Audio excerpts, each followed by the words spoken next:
Um diferencial importante de qualquer empresa é sua equipe. Ter equipamentos atualizados, sistemas eficientes e um ambiente bem estruturado é bom, mas não garante a permanência dos maiores talentos.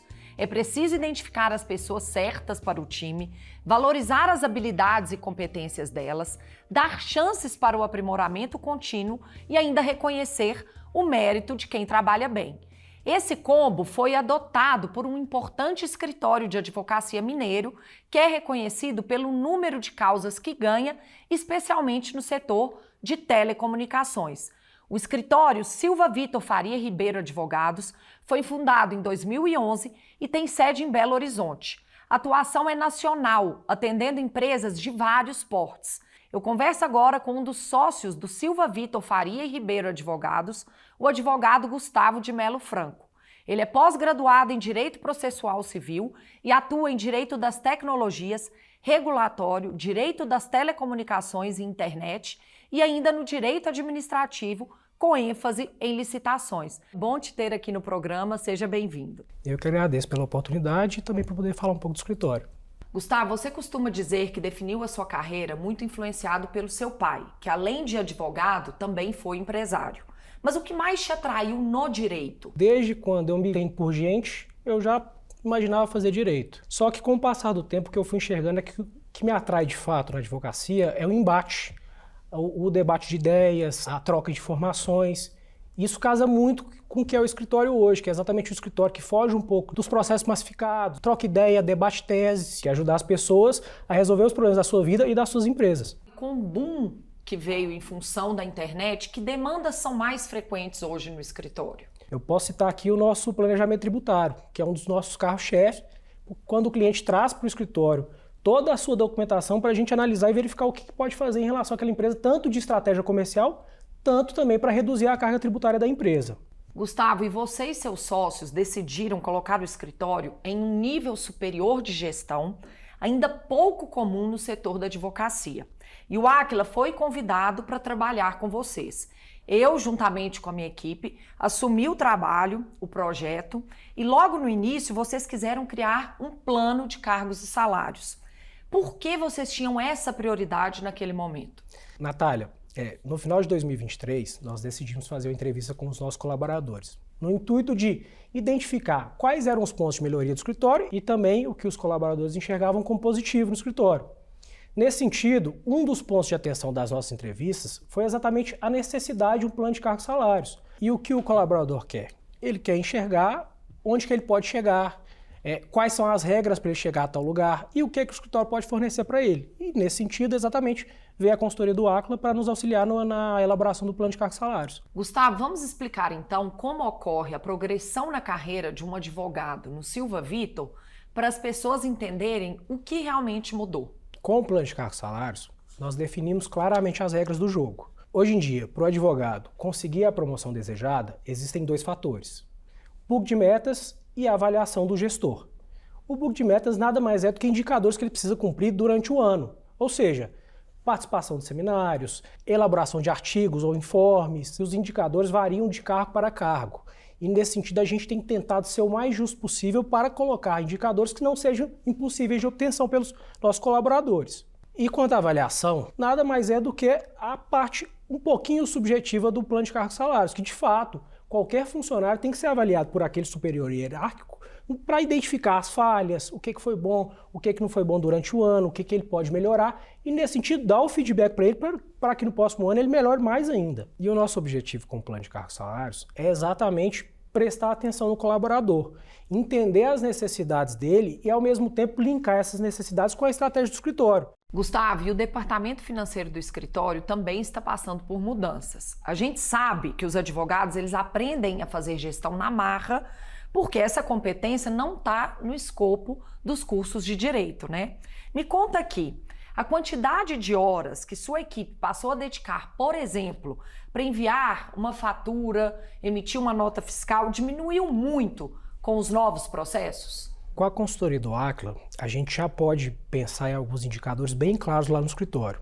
E o principal deles é o fato de que, para fazer o faturamento dos nossos clientes mensais, nós já conseguimos reduzir esse processo em mais de 50% do tempo. Antes, a gente tinha um problema muito grande em mensurar cada serviço que havia sido prestado para os nossos clientes e tomava muito tempo essa tarefa. Hoje em dia essa tarefa a gente conseguiu reduzir o tempo e tem feito ela de uma maneira muito mais prática e dinâmica. Sobra tempo para a gente de fato cuidar da gestão do escritório.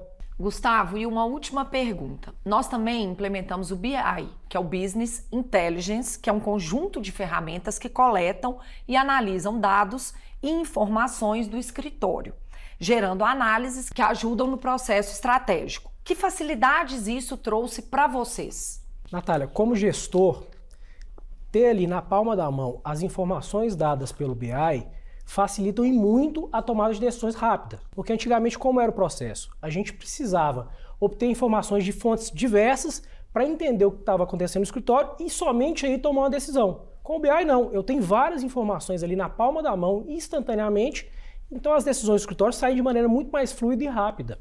Gustavo, eu te agradeço muito pela entrevista e pela oportunidade de poder trabalhar com vocês no escritório e eu desejo muito sucesso para você, para os sócios e para toda a equipe e que o escritório continue nessa franca evolução. Eu que agradeço, Natália, agradeço pela parceria que a gente vem tendo no curso desse ano, agradeço também aos clientes, aos parceiros, aos nossos colaboradores por tudo que a Silva Vitor tem passado e espero que a gente continue evoluindo cada vez mais. É o que a gente deseja também.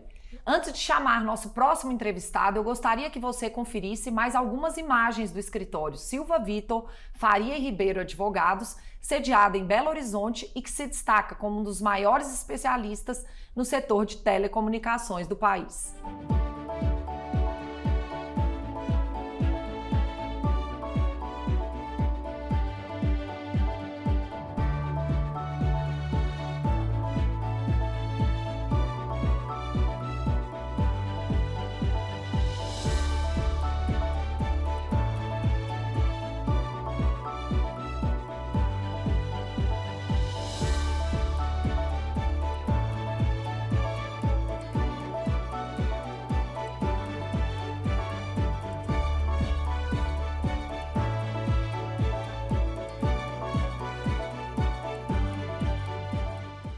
Eu converso agora com o advogado especialista em Direito das Tecnologias, em Tecnologia da Informação e Telecomunicações, pós-graduado em Direito Tributário e, neste momento, pós-graduando em Advocacia Societária, Paulo Vitor.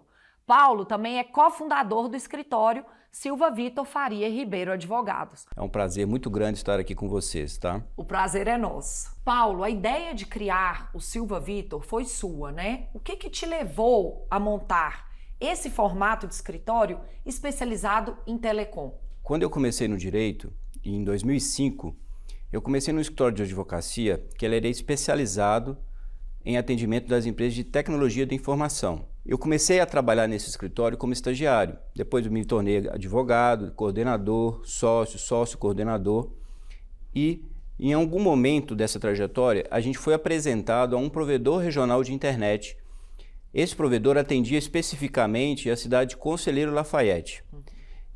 E esse provedor nos mostrou a realidade do mercado, que era um mercado, primeiramente, totalmente escasso de profissionais do direito.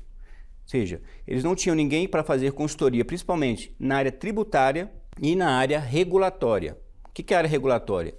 É a área especificamente da Anatel. Então a gente viu, especificamente na época, uma oportunidade de a gente navegar num terreno, num mar, né, que ele era totalmente inabitado por profissionais especializados.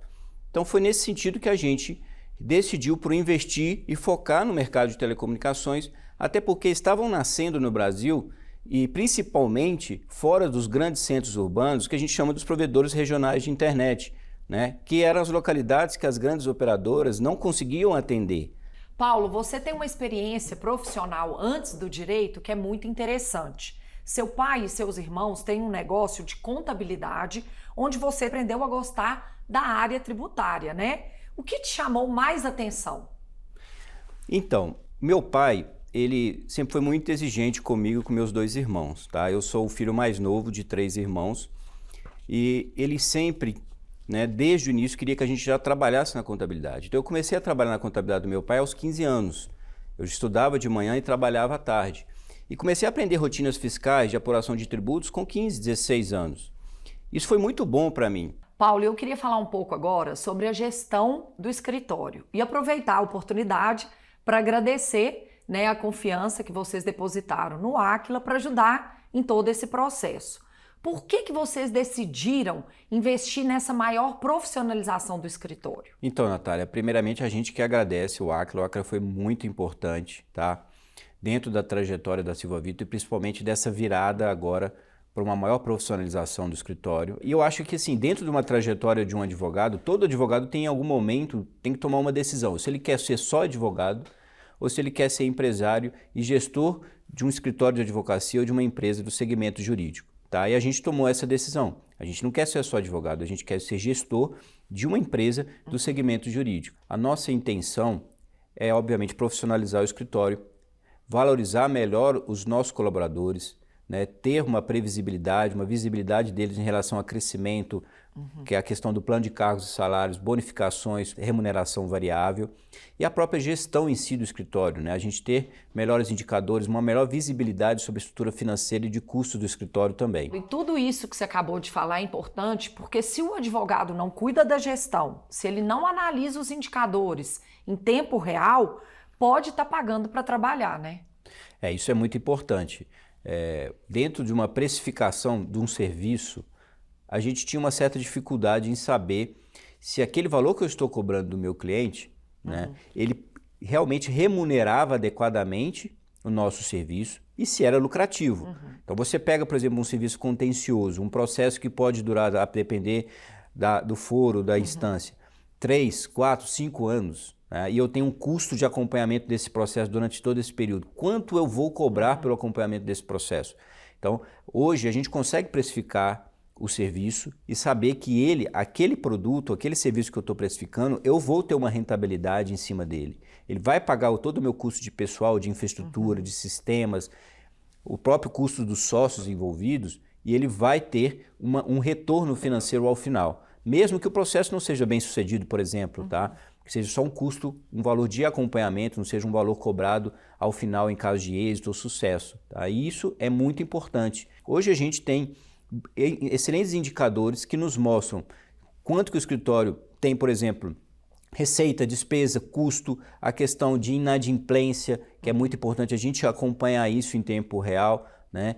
E a rentabilidade do escritório. A gente sabe hoje quanto que o escritório tem de rentabilidade ao final de cada mês em tempo real. Paulo, estamos chegando ao final da entrevista e eu gostaria que você deixasse um alerta para os empreendedores que estão nos assistindo. E se eles só tiverem tempo para olhar um aspecto da área jurídica da empresa, com o que eles devem se preocupar primeiro?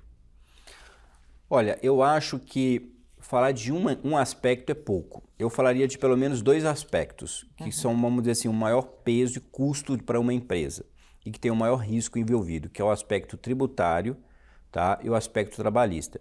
Eu recomendo sempre ter um olhar muito crítico sobre essas duas situações, contratar boas consultorias, tá? Para quê? Para que você não deixe dinheiro na mesa e também você não caia em nenhuma situação de risco. Paulo, muito obrigada pela entrevista. Eu fico muito feliz de estar contribuindo junto com a nossa equipe nessa modernização e profissionalização ainda maior do escritório. E eu desejo muito sucesso e que vocês alcancem todos os resultados que vocês buscam.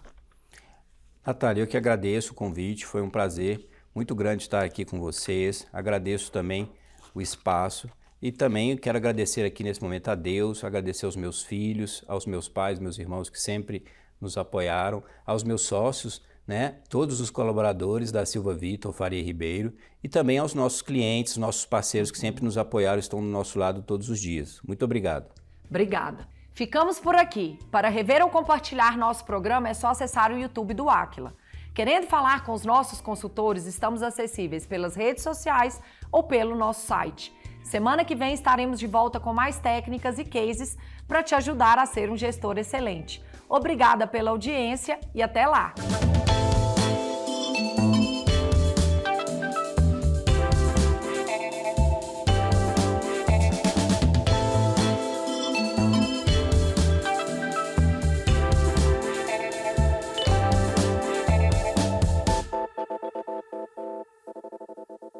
Gestão com identidade. Oferecimento Aquila Consultoria em Gestão. Gerenciar é antecipar o futuro.